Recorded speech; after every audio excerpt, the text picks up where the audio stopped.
তা আমার মনে হয়েছিল মানে প্রধান উপদেষ্টা আপনি জাতিসংঘ সফরের সময় জনাব আখতার হোসেনকেও সাথে নিয়ে গেছিলেন, তারা হয়তো অনেক কিছু বিষয়ে আপনার কাছ থেকে শিক্ষা পাবেন, আশ্বস্ত হবেন এবং আমরাও শেষে আশ্বস্ত হতে পারবো।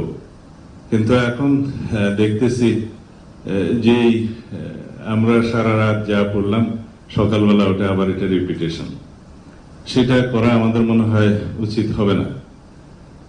আমাদেরকে আপনার প্রতিশ্রুত সময়ে ফেব্রুয়ারির প্রথমার্ধে অবশ্যই নির্বাচন অনুষ্ঠান করতে হবে, যার কোনো বিকল্প নাই এই জাতির সামনে।